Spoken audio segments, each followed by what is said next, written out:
Halo Sobat Arsi, jumpa lagi di Running Channel. Kali ini kita akan bahas alur film bergenre action thriller dengan judul The Swiss Me Dead yang dibintangi oleh Angelina Jolie, Vin Diesel, Nicholas Hoult, dan bintang terkenal lainnya. Film mengisahkan perjuangan seorang anak yang ayahnya dihabisi karena berhasil menemukan kejahatan transaksi keuangan yang melibatkan para penguasa. Tanpa berlama-lama, mari kita mulai. Film dibuka dengan memperlihatkan sebuah kebakaran hutan.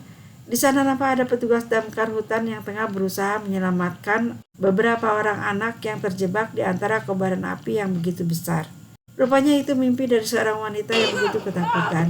Nampak dia mengalami trauma. Scene berpindah ke Fort Lauderdale, Florida. Di sana ada dua orang petugas gas dan damkar mendatangi sebuah rumah dengan alasan sistem memberitahu mereka kalau di rumah tersebut ada kebocoran gas. Kemudian mereka masuk setelah terlebih dahulu memastikan suami wanita tersebut ada di rumah. Tidak lama setelah petugas keluar, rumah itu pun meledak. Scene berpindah ke Jacksonville, Florida. Seorang pria nampak panik saat melihat berita meledaknya rumah seorang jaksa di TV. Kepanikan itu masih terlihat saat mengantar putranya ke sekolah. Merasa kondisi tidak aman lagi, dia putuskan untuk pergi dari sana. Scene berpindah ke sebuah tempat di pinggir hutan. Di sana tengah ada penyuluhan mengenai smoke jumper atau pemadam kebakaran, sementara para petugas senior tengah bersantai di luar. Di antara mereka nampak satu petugas wanita yang cukup disegani bernama Hannah. Kedekatan Hannah kadang membuat temannya khawatir, hingga polisi kerap menangkapnya. Dia kadang berusaha menyakiti diri sebagai dampak dari rasa bersalahnya karena telah gagal menyelamatkan beberapa anak remaja dari kobaran api.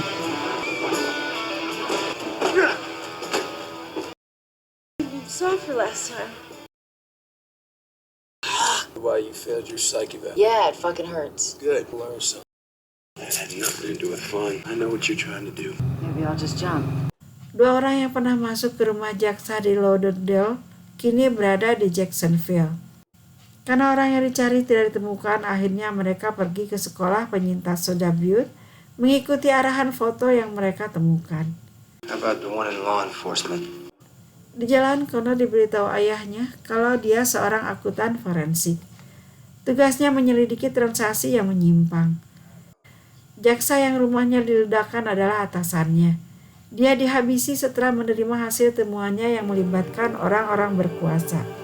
Di sisi lain nampak seorang polisi hutan bernama Ethan pulang menemui Allison, istrinya yang tengah hamil 6 bulan. Di sini kita baru tahu kalau Hannah adalah mantan kekasih Ethan. Like arguing with my wife about how I spoke to my ex-girlfriend. Oh, babe, everything's your fault. The baby is your fault. Malam itu Owen sempat menelpon Ethan memberitahu kalau dirinya dalam kondisi tidak baik. Dia sekarang sedang menuju ke rumahnya. Di sini lain nampak Hannah pergi ke menara. Di penginapan Owen menulis semua rahasia pekerjaannya. Dia berpesan pada Connor putranya untuk tidak membaca surat tersebut. Berikan pada orang yang kau percaya, ujarnya. Di sini Owen juga minta maaf pada Connor karena telah melibatkan dia di posisi yang sangat berbahaya. Di sini lain nampak landing sebuah pesawat pribadi yang membawa dua orang penjahat bayaran. Mereka lanjut menggunakan sebuah truk. Di kedai, Ethan minta pendapat Sheriff tentang keinginan kakak iparnya untuk mengundang stasiun TV. Sayangnya hal ini ditentang karena menurut dia yang pantas dilakukan adalah melaporkannya pada FBI. Hey, Connor, we gotta go, come on. Di menara, Hannah melaporkan adanya awan petir dan angin yang tentu saja sangat berpotensi pada terjadinya kebakaran. Tapi laporan dianggap salah jalur frekuensi. Mereka baru mau terima setelah timbul asap. Tentu saja hal ini membuat Hannah kesal. I read the wind wrong. Coward. There's a lot of people who care about you. Di mobil, Owen bercerita kalau jalan yang tengah mereka lalui adalah rutenya Lewis and Clark. I like it out here. Mereka ngobrol layaknya ayah dan I anak. like the space of it. That's a good Sementara di spot. ujung jalan ada dua You have line pembunuh of yang sight. tengah menanti kedatangan mereka. Kembali ke menara, terdengar bunyi petir di mana-mana. Merasa dalam bahaya, Hannah pun segera turun menggunakan kamera. Benar saja, tidak lama kemudian petir menyebar menara hingga peralatan elektronik yang ada di sana rusak berat. Di sisi lain, nampak dua penjahat menghadang mobil Owen. Sadar dirinya tengah diburu, dia pun terus maju. Tidak lama kemudian terdengar rentetan tembakan mengenai mobilnya hingga masuk jurang. Di sini Owen menyuruh Connor agar bersembunyi dan tidak mengeluarkan suara. Yakin anaknya aman, dia pun segera menginjak pedal gas hingga memancing penjahat untuk melepaskan tembakan. Merasa yakin yang diburu sudah tewas, kedua pembunuh itu pun segera pergi. Saat mau pulang, tiba-tiba sebuah kendaraan muncul. Demi menutupi kejahatannya, wanita itu pun segera dihabisi. Sesuai arahan dari ayahnya, sambil menangis, Connor terus berlari menyusuri sungai.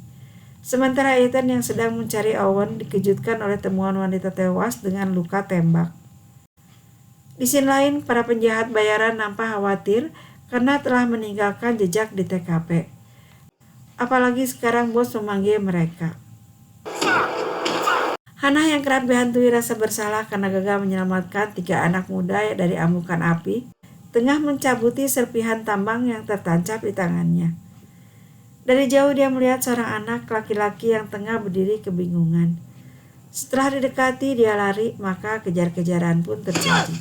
Town is 12 miles that way. Wait. Yeah? Di tempat lain, setelah bertemu pimpinan, Jack dan Patrick baru tahu kalau mereka melewatkan keberadaan anak Owen yang kini berhasil menyelamatkan diri. Sangat berbahaya kalau anak Owen masuk ke kota. Mereka diberi waktu 6 jam untuk menghabisi Connor. Untuk mengalihkan fokus polisi dan penjaga hutan, dilemparkannya beberapa kembang api hingga ranting sekitar yang sudah kering mulai terbakar.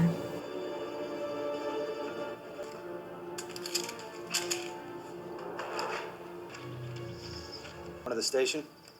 Brother-in-law. Ethan yang tengah mencari keponakannya dikejutkan oleh api yang kini membakar hutan.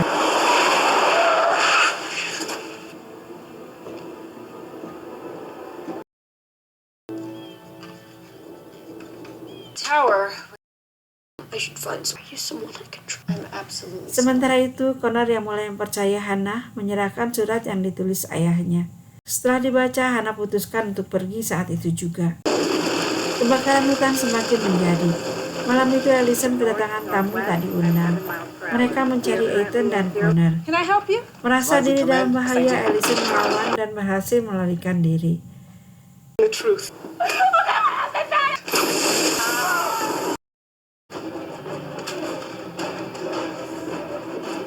Di perjalanan, Hannah dan Connor harus menghadapi halilintar yang nampak sangat ganas.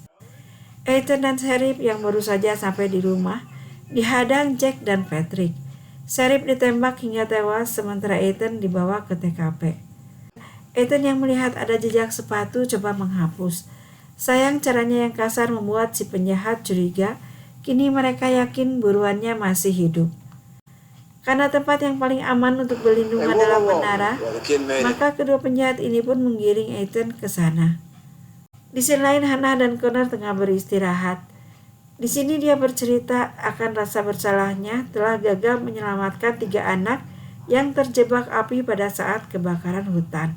Ketika hendak melanjutkan perjalanan, mereka dikejutkan kobaran api yang begitu besar hingga Hannah putuskan untuk kembali ke You don't menara. get through that. Now. Di tempat lain, Allison keluar dari persembunyiannya, lalu pergi dengan menunggang kuda.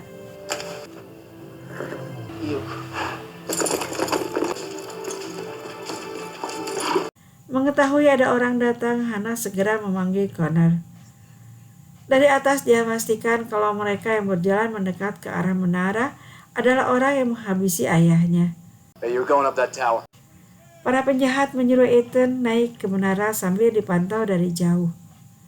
Menyadari ada Hannah dan Connor, Ethan meminta mereka untuk tenang. Melihat Ethan berbicara, mereka melepaskan tembakan.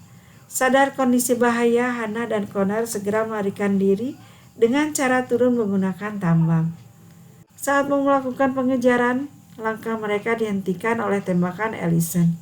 1 dari 2 penjahat berhasil dilumpuhkan, sementara yang lain terus membunuh. Di sini Hannah berpikir kalau dia dan Connor pergi berdua maka ada kemungkinan penjahat bisa menangkap mereka. Untuk itu diputuskan agar Connor pergi sementara dia bersiap menghadang si pemburu. I'm not leaving you. 100 yards left, creek. Benar saja, tidak lama kemudian dia muncul. Connor yang tidak jadi pergi memancing penjahat lengah hingga Hannah ada kesempatan untuk menyerang. Begitu juga saat Hannah terkapar, dia terpaksa muncul. Dengan pisau di tangan, si penjahat minta Connor membelakanginya. Tapi Hannah bukanlah orang yang gampang dilumpuhkan. Dari belakang dia berhasil melumpuhkan si penjahat dan membiarkannya dilap api. Setelah itu mereka segera lari menuju aliran sungai. Di sana Hannah dan Connor menyelam sampai api padam.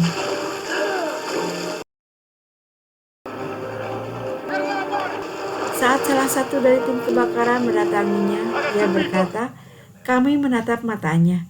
"Seperti apa?" tanya petugas. "Sangat cantik," kata Hannah. "Kau berhasil menyelamatkannya," ungkap petugas tersenyum lega. Semua teman Hannah tahu trauma yang dia alami sejak gagal menyelamatkan korban kebakaran hutan. Bagaimana kabarnya dengan Allison dan Ethan? Mereka terjebak di menara. Hanya Allison yang berhasil diselamatkan. Demikianlah Sobat Arsy, film ditutup dengan padamnya kebakaran hutan dan gejolak rasa ingin menyakiti diri sendiri pada Hannah. Semoga menghibur sobat semua dan jangan lupa subscribe, like, dan komennya ya. We're Terima gonna figure it kasih. out together. Where am I gonna go? But I promise you,